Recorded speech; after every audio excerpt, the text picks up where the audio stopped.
नमस्कार, जय हिंद, वंदे मातरम। दोस्तों, स्वागत है आप सभी का हमारे YouTube चैनल स्टडी पॉइंटर्स में। और आज हम आपके लिए एक बेहतरीन क्लास लेकर आ चुके हैं। महत्वपूर्ण संविधान संशोधन यानी कि कॉन्स्टिट्यूशनल अमेंडमेंट, किस संशोधन में क्या जोड़ा गया, तो यहाँ से जो क्वेश्चन बनते हैं वो सब हम यहाँ पर कवर करने वाले हैं। आप किसी भी परीक्षा की तैयारी कर रहे हो, यहाँ से क्वेश्चन 100% आपसे पूछा जाता है। तो इस क्लास को देखने के बाद आपका कोई भी क्वेश्चन यहाँ से गलत नहीं होने वाला है। तो वीडियो को पूरा देख लीजिएगा और वीडियो अच्छा लगे तो लाइक और शेयर जरूर कर देना। और चैनल से अगर आप पहली बार जुड़े हैं तो सब्सक्राइब कर लेना और बेल आइकॉन को प्रेस कर लेना, जिससे कि आने वाली वीडियो का नोटिफिकेशन आपको सबसे पहले मिल सके। तो चलिए शुरू करते हैं आज का इम्पोर्टेंट लेक्चर। तो सबसे पहले बात करेंगे कि जो पहला संविधान संशोधन हुआ था आपका, ये कब हुआ था, तो ये हुआ था 1951 में। तो यहाँ पर आपसे वर्ष भी पूछा जाता है कि प्रथम संविधान संशोधन जो हुआ था वो कब हुआ था, तो ये हुआ था 1951 यानी कि 1951 में। और इसके अंतर्गत क्या जोड़ा गया था, तो 9वीं अनुसूची को यहाँ पर संविधान में जोड़ा गया था। क्या जोड़ा गया था? 9वीं अनुसूची को प्रथम संविधान संशोधन के द्वारा यहाँ पर जोड़ा गया था। और 9वीं अनुसूची का संबंध किससे है, तो इसका संबंध है भूमि सुधार से। किससे है? भूमि सुधार से 9वीं अनुसूची का संबंध है, ये भी आपको पता होना चाहिए। तो यहाँ पर 9वीं अनुसूची को जोड़ा गया। तो इससे पहले अगर हम बात करें तो जो मूल संविधान था हमारा, उसमें टोटल 8 अनुसूची थी। कितनी थी? 8 अनुसूची थी। लेकिन अगर बात करें वर्तमान में, तो वर्तमान में टोटल हमारे पास 12 अनुसूची हैं। और कौन कौन सी अनुसूची कब जोड़ी गई, ये हम आपको आगे बताने वाले हैं। फिलहाल आप लोग इतना जानिएगा कि पहले संविधान संशोधन में 9वीं अनुसूची को जोड़ा गया था और जिसका संबंध किससे है? भूमि सुधार से। चलते हैं आगे। अगला यहाँ पर है 7वां संविधान संशोधन। ठीक है, तो 7वां संविधान संशोधन कब हुआ था, तो ये हुआ था 1956 में।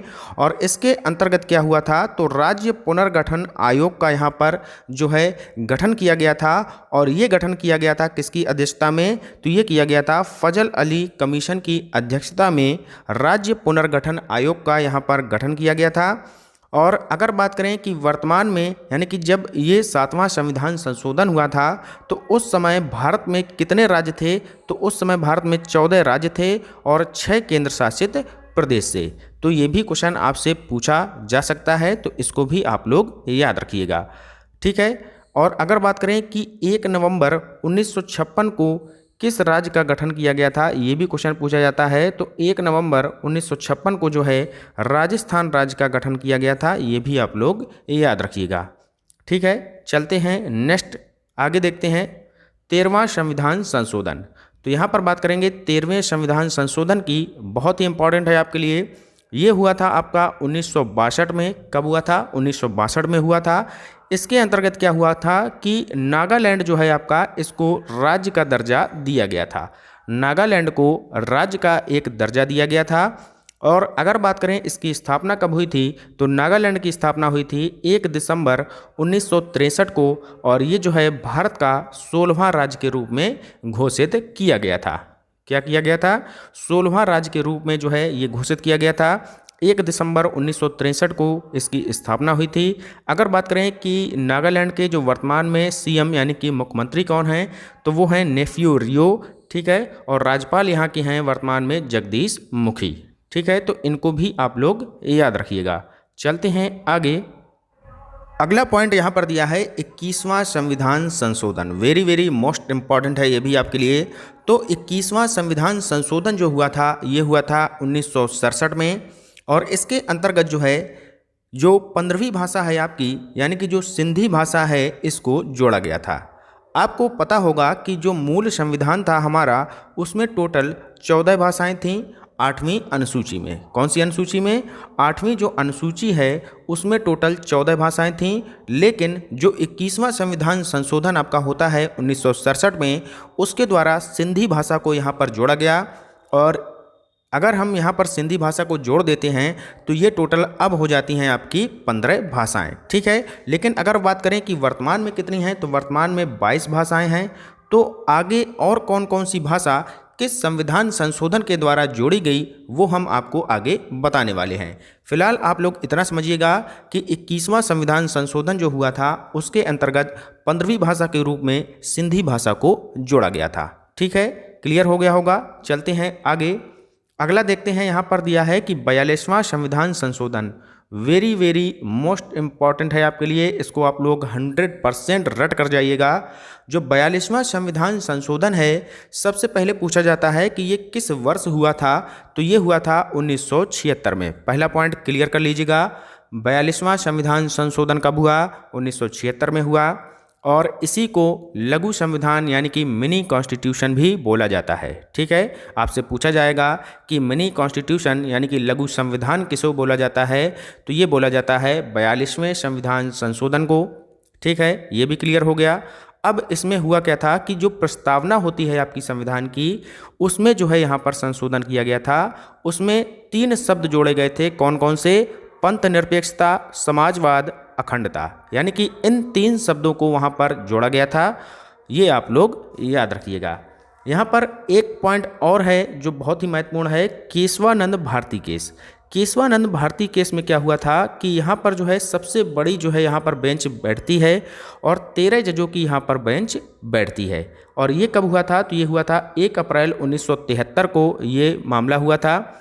और यहाँ पर जो है 7 जज आपके पक्ष में आते हैं और 6 जज आपके विपक्ष में आते हैं। यानी कि इसका जो इसके बारे में 2 बातें आती हैं सामने लेकर कर कि इन्होंने जो बात की थी केशवानंद भारती केस में कि जो मूल ढांचा है आपका, क्या है, जो मूल ढांचा है उसमें बात यहाँ पर बताई गई थी।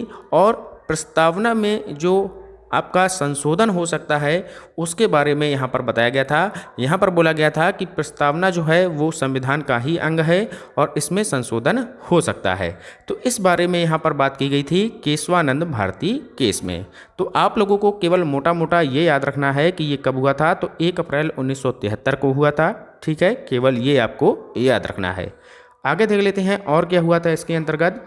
तो 42वें संविधान संशोधन के अंतर्गत ही भाग 4A को यहाँ पर जोड़ा गया था और अनुच्छेद 51A जो है आपका, यानी कि इसमें क्या दिया गया है, मौलिक कर्तव्य यहाँ पर इसका वर्णन किया गया है। और अनुच्छेद 51A में जो यहाँ पर मौलिक कर्तव्यों का वर्णन किया गया है, तो इसके अंतर्गत जो है टोटल 10 मौलिक कर्तव्यों को जोड़ा गया था।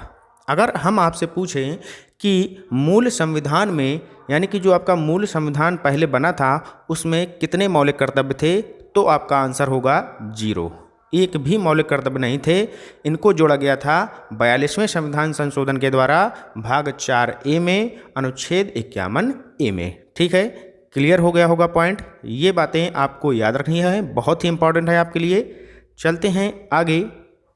अगला पॉइंट यहाँ पर दिया गया है कि 44वां संविधान संशोधन। 44वां संविधान संशोधन कब हुआ था, तो ये हुआ था 1978 में। और इसके अंतर्गत क्या जोड़ा गया, तो संपत्ति के अधिकार को मौलिक अधिकार की श्रेणी से हटाकर विधिक अधिकार बना दिया गया। यानी कि जो आपका संपत्ति का अधिकार था उसको मौलिक अधिकार से हटाकर विधिक अधिकार के रूप में यहाँ पर बना दिया गया। और विधिक अधिकार बोला जाए या आपको इसको जो है सांविधिक अधिकार भी बोला जाता है, तो दोनों बातें ये सेम हैं। अगर बात करें जो संपत्ति का अधिकार है, ये पहले किस अनुच्छेद के अंतर्गत आता था, तो ये आता था आर्टिकल 31 में। ठीक है, आर्टिकल 31 के अंतर्गत आता था, यानी कि मौलिक अधिकार के अंतर्गत आता था। और यहाँ से इसको अब हटाकर कहाँ कर दिया गया, अनुच्छेद 300 का में, यानी कि आर्टिकल 300 का में अब जो है संपत्ति के अधिकार को जो है उठाकर रख दिया गया है। तो ये बातें आपको याद रखनी हैं। चलते हैं आगे। अगला पॉइंट यहाँ पर दिया गया है 52वां संविधान संशोधन। और 52वां संविधान संशोधन आपका हुआ था 1985 में। कब हुआ था, 1985 में हुआ था। इसके अंतर्गत जो है 10वीं अनुसूची को यहाँ पर जोड़ा गया था। और 10वीं अनुसूची की अगर बात करें तो इसमें वर्णन है दल बदल के विरोध कानून का। ठीक है, दल बदल विरोध के कानून का यहाँ पर वर्णन इसमें किया गया है। यानी कि इसका मतलब ये है कि स्थायी सरकार का निर्माण करना, इसका एकमात्र उद्देश्य है स्थायी सरकार का निर्माण करना। यानी कि ये ना हो कि आज इस सरकार में हैं कल उधर हैं, तो दल बदल ना हो पाए, इस टाइप का यहाँ पर कोई सीन नहीं था। तो इसलिए यहाँ पर स्थायी सरकार का निर्माण करना इसका एक प्रमुख उद्देश्य बनाया गया था। और 52वां संविधान संशोधन आपका हुआ था 1985 में। इसके अंतर्गत 10वीं अनुसूची को जोड़ा गया था। ठीक है, क्लियर हो गया होगा। चलते हैं आगे। अगला पॉइंट है 61वां संविधान संशोधन। ये हुआ था 1989 यानी कि 1989 को। बहुत ही इंपॉर्टेंट है, काफ़ी बार ये पूछा गया है। 61वां संविधान संशोधन ये हुआ था 1989 को। इसके अंतर्गत जो है अनुच्छेद 326 में संशोधन हुआ था। इसमें क्या दिया गया था कि जो मत देने की जो आयु है यानी कि जो वोट डालने की आयु है, इसको जो है 21 वर्ष से घटाकर 18 वर्ष कर दिया गया। यानी कि पहले जब आपकी उम्र 21 वर्ष हो जाती थी तब आप एलिजिबल होते थे वोट डालने के लिए, लेकिन यहाँ पर 21 वर्ष से उम्र घटाकर अब जो है 18 वर्ष कर दी गई। यानी कि अब अगर आप 18 वर्ष के हो गए हैं तो आप मत दे सकते हैं, यानी कि अपना वोट डाल सकते हैं। ठीक है, ये इसमें कहा गया था। चलते हैं आगे। अगला पॉइंट यहाँ पर दिया गया है 71वां संविधान संशोधन। बहुत ही इंपॉर्टेंट है। ये हुआ था 1992 में और इसके अंतर्गत जो है 8वीं अनुसूची में 3 भाषाएं फिर से जोड़ी गई। यानी कि हमने आपको बताया था कि जो 8वीं अनुसूची है इसमें जो मूल संविधान था उसमें 14 भाषाएं थीं। ठीक है, और उसके बाद 21वां संविधान संशोधन हुआ था, हमने आपको आगे बताया था। उसमें 15वीं भाषा के रूप में सिंधी भाषा को जोड़ा गया था। ठीक है, उसके बाद अब हो रहा है आपका 71वां संविधान संशोधन और इसके अंतर्गत 3 भाषाएं फिर से जोड़ी गई, नेपाली, मणिपुरी, कोंकणी। यानी कि इसको जो है हम नमक एक ट्रिक है, तो ना से हो गया नेपाली, मा से मणिपुरी, का से कोंकणी। तो नमक के नाम से इसको हम यहाँ पर याद रख सकते हैं। तो 3 भाषाएं कौन कौन सी हो गई? नेपाली हो गई, मणिपुरी हो गई, कोंकणी हो गई। यानी कि ये हो गई 16वें नंबर की, ये हो गई 17वें नंबर की, ये हो गई 18वें नंबर की। यानी कि अब जो है टोटल भाषाएं कितनी हो गई? 18 भाषाएं। तो अभी भी टोटल कितनी बची हैं? 4 भाषाएं बची हैं। वो भी हम आपको आगे बताएंगे कि वो जो है भाषाएं कब जोड़ी जाएंगी। ठीक है, तो यहाँ पर 71वां संविधान संशोधन, इसके अंतर्गत 3 भाषाएं जोड़ी गई, नेपाली, मणिपुरी, कोंकणी, और ये हुआ था 1992 को। क्लियर हो गया होगा। चलते हैं आगे। अगला पॉइंट है आपके सामने 73वां संविधान संशोधन, यानी कि ये हुआ था आपका 1992 में और इसके अंतर्गत जो है अनुसूची 11 को जोड़ा गया था। किसको जोड़ा गया था? अनुसूची 11 को यहाँ पर जोड़ा गया था। और अनुसूची 11 का जो संबंध है वो है पंचायती राज से, तो ये भी आप लोग याद रखिएगा। अनुसूची 11 में आपसे पूछा जाएगा कि कितने विषय इसके अंतर्गत आते हैं, तो अनुसूची 11 में टोटल 29 विषय यहाँ पर आते हैं, ये भी आप लोग याद रखिएगा। और इसका संबंध जो है किससे है? ग्रामीण क्षेत्र से है। ठीक है, अगला है क्वेश्चन यहाँ पर एक बनता है कि पंचायती राज दिवस कब मनाया जाता है? तो ये मनाया जाता है 24 अप्रैल से। ठीक है, 24 अप्रैल 1973 से जो है ये लागू हुआ था, इसीलिए पंचायती राज दिवस जो है 24 अप्रैल को मनाया जाता है। बहुत बार ये क्वेश्चन पूछा गया है, इसको आप लोग याद रखिएगा। ठीक है, क्लियर हो गया होगा। चलते हैं आगे। अगला पॉइंट यहाँ पर है 74वां संविधान संशोधन। तो 74वां संविधान संशोधन जो है ये हुआ था 1992 में और इसके अंतर्गत जो है 12वीं अनुसूची को जोड़ा गया। ठीक है, इसका संबंध है नगर प्रशासन से। अभी हमने 73वां बताया था, तो वो था आपका ग्रामीण क्षेत्र से, और ये जो है ये आपका नगर से संबंधित है, नगर प्रशासन से संबंधित है। और इसके अंतर्गत कितने विषय आते हैं? तो अनुसूची 12 के अंतर्गत टोटल 18 विषय आते हैं। ठीक है, तो आप लोग याद रखिएगा। अनुसूची 11 में हमने आपको 29 बताए थे और अनुसूची 12 में आपको 18 विषय याद रखने हैं। अगला पॉइंट यहाँ पर है 86वां संविधान संशोधन। वेरी मोस्ट इंपॉर्टेंट क्वेश्चन है, ये भी यहाँ पर बनता है ये कि 86वां संविधान संशोधन कब हुआ था? तो ये हुआ था वर्ष 2002 में और इसका संबंध है शिक्षा से। यानी कि इसके अंतर्गत अनुच्छेद 21A को यहाँ पर जोड़ा गया था। हमने आपको बताया था कि जो 42वां संविधान संशोधन था वहाँ पर जो है 10 मौलिक कर्तव्यों को बताया था हमने, और एक जो और जोड़ा गया है वो जोड़ा गया है यही वाला अनुच्छेद 21A को। यानी कि इसमें बोला गया है कि जो 6 से 14 वर्ष तक के जो बच्चे हैं उनको निःशुल्क और अनिवार्य शिक्षा प्रदान की जाए। ठीक है, तो ये यहाँ पर इसको बताया गया है। तो इसलिए अब जो है टोटल आपके 11 मौलिक कर्तव्य हो चुके हैं, तो आप लोग इसे भी याद रखिएगा। बहुत ही इंपॉर्टेंट है। अनुच्छेद 21A इसमें वर्णन है कि 6 से 14 वर्ष के बच्चों को निःशुल्क और अनिवार्य शिक्षा प्रदान की जाए। ठीक है, चलते हैं आगे। अगला पॉइंट यहाँ पर दिया गया है 89वां संविधान संशोधन। ये भी इम्पॉर्टेंट है आपके लिए। यानी कि ये हुआ था आपका 2003 में। कब हुआ था? 2003 में ये हुआ था 89वां संविधान संशोधन। पहले आपके पास यहाँ पर जो संविधान था उसमें अनुच्छेद 338 यहाँ पर दिया गया था। इसका संबंध था आपका राष्ट्रीय अनुसूचित जाति आयोग से, यानी कि national commission for schedule caste, यानी कि एनसी इसको बोला जाता है, national commission for schedule caste, यानी कि NCSC, ठीक है, ये बोला जाता है। और इसी में जो है 338A को जोड़ा गया, यानी कि ये जो है नया आयोग का यहाँ पर गठन किया गया, इसको बोला गया national commission for schedule tribes, ठीक है, यानी कि इसको बोला गया national commission for schedule tribes, यानी कि NCST। इसको बोला जाता है हिंदी में राष्ट्रीय अनुसूचित जनजाति आयोग। तो इसके अंतर्गत 338A को जोड़ा गया, याद रखिएगा आप लोग, इम्पॉर्टेंट है आपके लिए। चलते हैं नेक्स्ट, अगला पॉइंट है 91वां संविधान संशोधन। ये भी आपका वर्ष 2003 में होता है और इसमें क्या हुआ था कि मंत्रिपरिषद विस्तार की जो सीमा है इसको तय किया गया था, यानी कि जो लोकसभा की कुल संख्या का 15% है वो मंत्रिपरिषद में शामिल हो सकता है। ये हो गया यहाँ पर एक इम्पॉर्टेंट पॉइंट। अगर बात करें दिल्ली की, तो दिल्ली में केवल 10% ही मंत्रिपरिषद में शामिल हो सकता है। यहाँ पर केवल अलग है, बाकी सभी राज्यों के लिए सेम सिचुएशन है, वहाँ पर 15% मंत्रिपरिषद में जो है शामिल हो सकता है। तो ये बातें आपको याद रखनी है।